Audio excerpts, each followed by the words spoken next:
लिखते हैं, पनीली आँख की पीड़ा को वे अनुमान लेते हैं।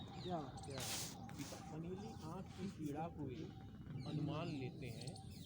टिफिन में लेके बासी रोटियां चुप चुप चले जाते। टिफिन में लेके बासी रोटियां चुप चुप चले जाते। बिना बतलाए बच्चे घर की हालत जान लेते। टिफिन में लेके बासी रोटियां चुप चुप चले जाते।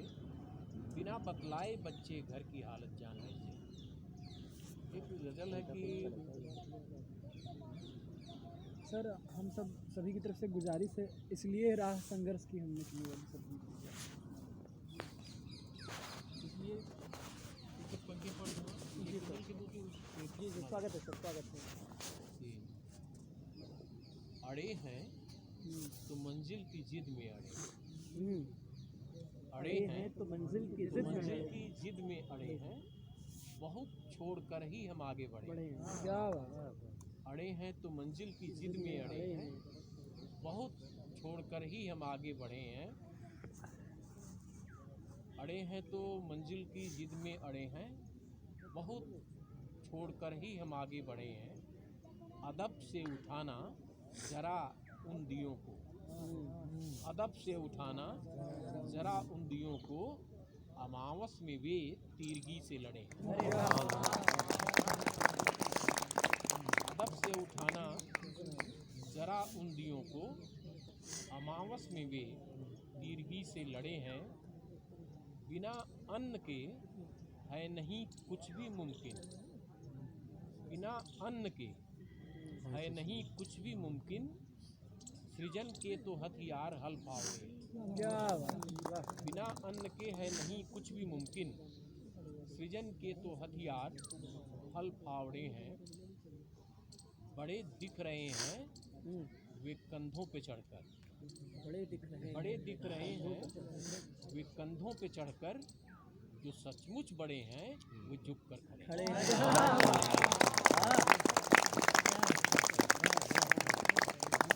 बड़े दिख रहे हैं वे कंधों पे चढ़कर। जो सचमुच बड़े हैं वे झुक कर खड़े हैं। वो गीत जिसको आप कह रहे हैं उसके कुछ जितना मुझे याद आएगा जी सर, वो मैं सुनाता हूँ। एक गीत देखिए किस तरह से कभी कभी कोई चीज़ चर्चित हो जाती है। जब मैं आप लोगों की तरह से विद्यार्थी था, उन्हीं दिनों जब रिसर्च स्कॉलर था, तब मैंने एक गीत लिखा था। गीत तो बहुत सारे लिखे। उन दिनों हम लोग नुक्कड़ नाटक किया करते थे। नुक्कड़ नाटक खेलते थे और उनके लिए नाटक लिखते थे और गीत लिखते थे ज़रूरत के हिसाब से।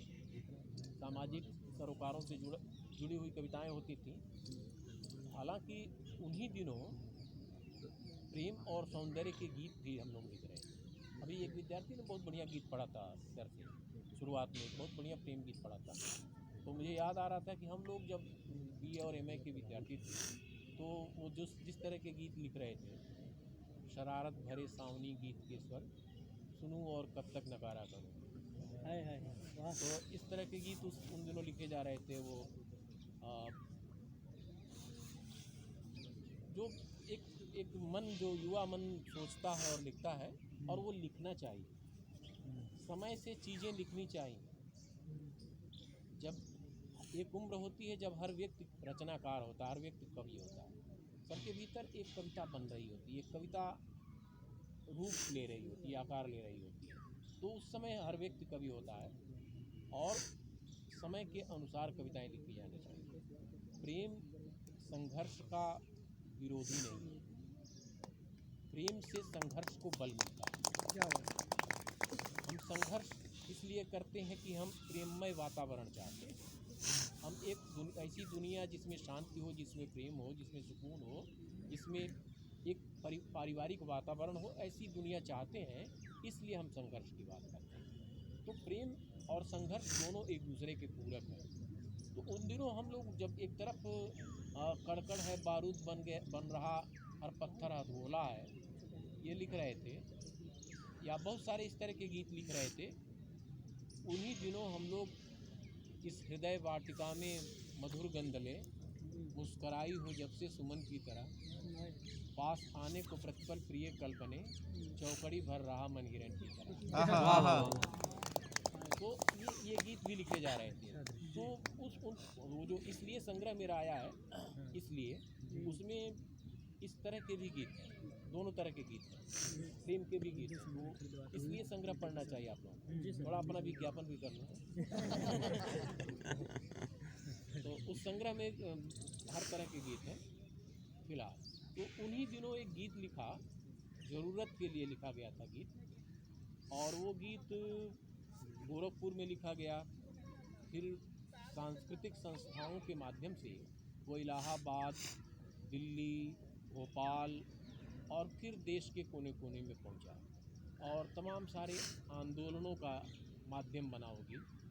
और जब नर्मदा बचाओ आंदोलन चल रहा था, तो उस समय मेधा पाटकर वगैरह इस गीत को गाते हुए लोग मार्च करते, और फिर कई भाषाओं में वो गीत गाया गया, तमिल में, पंजाबी में लोगों ने गाया। और जितने जो इस तरह के संस्कृत कर्म से जुड़े हुए लोगों ने जितनी किताबें प्रकाशित की, 85 में वो गीत लिखा गया था। तो 85 से लेकर बाद के दिनों में जो संग्रह छपे, तो उन सारे संग्रहों में उसको आरंभ में छापा। आप मतलब आश्चर्य का मामला ये है कि उसमें दुष्यंत कुमार भी हैं, अदम गोंडवी भी हैं, शलभ श्री राम सिंह भी हैं, शायर भी हैं, और फैज़ भी हैं, और सारे लोग हैं। लेकिन उस गीत को सारे संग्रहों ने, जनगीतों के जितने संग्रह छपे, सबने नंबर 1 पर छापा था। और उन लोगों को पता नहीं था कि इसका लेखक कौन है, कवि कौन है, और कवि की उम्र क्या है। तो वो गीत की ताकत थी, जिसके कारण उस गीत को बहुत इज्जत मिली, और उस गीत से मैं पहचाना गया। मैंने बहुत सारी गज़लें लिखी, गज़ल ही मुख्य रूप से लिखता हूँ, लेकिन अब भी मैं कहीं जाता हूँ, मेरा कोई नाम लेता है तो लोग वो गीत सुनाने लगते हैं, तो मेरी पहचान बना। उस गीत को मुझे क्योंकि गाने नहीं आता है, जब 10 लोग गाते हैं, कभी कभी मुझे खड़ा कर लेते, तो उन लोगों के साथ मैं भी मुँह चला लेता हूँ। लेकिन मुझे गाने नहीं आता। गाया है दूसरे लोगों ने, बहुत सारे उसके रिकॉर्ड हैं, ऑनलाइन देखेंगे आप। वो गीत है कि इसलिए राह संघर्ष की हम चुने, इसलिए राह संघर्ष की हम चुने, जिंदगी आंसुओं में नहाई न हो, शाम सहमी न हो, रात हो न डरी, भोर की आँख फिर डगडगाई न हो, इसलिए राह संघर्ष की। सूर्य पर बादलों का न पहरा रहे, सूर्य पर बादलों का न पहरा रहे, रोशनी रोशनाई में डूबी न हो, यूं न ईमान फुटपाथ पर हो खड़ा, हर समय आत्मा सबकी उबी न हो, आसमां में टंगी हो न खुशहालियाँ, कैद महलों में सबकी कमाई न हो, इसलिए राह संघर्ष की हमने, जिंदगी आंसुओं में। कोई अपनी खुशी के लिए गैर की रोटियां छीन ले हम नहीं चाहते, कोई अपनी खुशी के लिए गैर की रोटियां छीन ले हम नहीं चाहते, छींट कर थोड़ा चारा कोई उम्र की, हर खुशी छीन ले हम नहीं चाहते।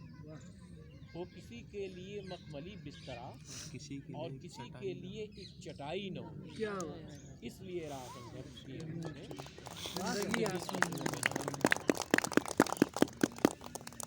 अब तमन्नाएं फिर ना करें खुदकुशी, अब तमन्नाएं फिर ना करें खुदकुशी, ख्वाब पर खौफ की चौकसी न रहे, दम न तोड़े कहीं भूख से पचपना। अब तमन्नाएं फिर ना करें खुदकुशी, ख्वाब पर खौफ की चौकसी न रहे, श्रम के पाँव में होना पड़ी बेड़ियाँ, शक्ति की पीठ अब ज्यादती न सहे। श्रम के पाँव में होना पड़ी बेड़ियाँ, शक्ति की पीठ अब ज्यादती न सहे, दम न तोड़े कहीं भूख से बचपना, रोटियों के लिए फिर लड़ाई न हो, इसलिए राह संघर्ष की जिंदगी आंसुओं में नहाई। इसमें एक चरण बाद में जोड़ा गया, इस गीत में एक बंद बाद में जोड़ा गया। और दहेज के लिए एक लड़की जला दी गई थी, और जो जिन लोगों ने ये काम किया था वो बड़े धनवान थे। पुलिस ने पैसा ले लिया और कुछ नहीं किया। फिर हम लोगों ने मशालें बनाई और मशाल जुलूस निकाला गया और पुलिस ने गिरफ्तार किया उनको।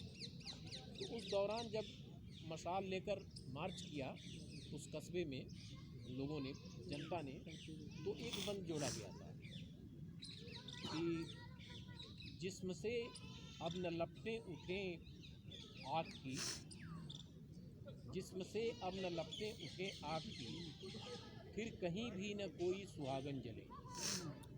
जिस्म से अब न लपटें उठें आग की, फिर कहीं भी न कोई सुहागन जले। न्याय पैसे के बदले न बिकता रहे, अर्थियों में दुल्हन की विदाई न हो। कुछ इस तरह एक कातिलों का मनोबल न हाँ, जिस्म से अब न लपटें उठे आग की, फिर कहीं भी न कोई सुहागन जले।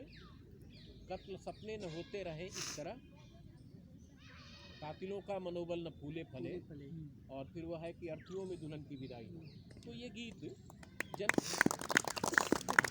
जनगीत ऐसे ही लिखे जाते हैं और उसमें इस गीत में मैंने जितना लिखा वो लिखा, समय समय पर और लोगों ने बहुत जोड़ा है, क्योंकि कुछ संग्रह छाप कर जो मेरे पास भेजे मैंने देखा कि मेरा लिखा हुआ नहीं और उसमें लोगों ने एक एक चरण अपनी ज़रूरत के हिसाब से जोड़ दिया। तो कविता ऐसे ही आगे बढ़ती है, कविता अपनी जगह बनाती है। तो मानस का उत्तरकांड हो गया। हाँ तो उसमें लोगों ने अपने हिसाब से जोड़ लिया, अपनी ज़रूरत के हिसाब से कोई समस्या जोड़ दी। तो ये लोकगीतों में जो ताकत होती है, लोकगीत में लोग अपने मन की बातें जोड़ लेते हैं, तो इस गीत में भी लोगों ने अपने ढंग से जोड़ा। तो सर केवल इसलिए अब अगर आप गूगल पे टाइप कर देते हैं सर, आगे की पूरी लाइन जो है वो आ जाती है खुद ब खुद। अच्छा, इसलिए खाली आप टाइप कर दें, इसलिए अब तो सर आगे की आ जाती है। तब मैंने नहीं देखा। लेकिन ये इन्होंने, दिनेश ने एक बार सर्च किया था तो 10-15 लोगों ने जो गाया है वो ऑनलाइन उपलब्ध हो गया था, वो गीत गाया हो गया उपलब्ध है। तो आप लोगों ने मुझे सुना, मुझे बहुत संतोष है कि आप अच्छा लिख भी रहे हैं और एक साहित्यिक संस्कार विकसित हो रहा है कि अच्छे मन से अच्छी चीज़ें सुन भी रहे हैं। अब मैं चाहूँगा कि महेंद्र जी 2 मिनट कुछ आप लोगों से बातचीत करें। स्वागत।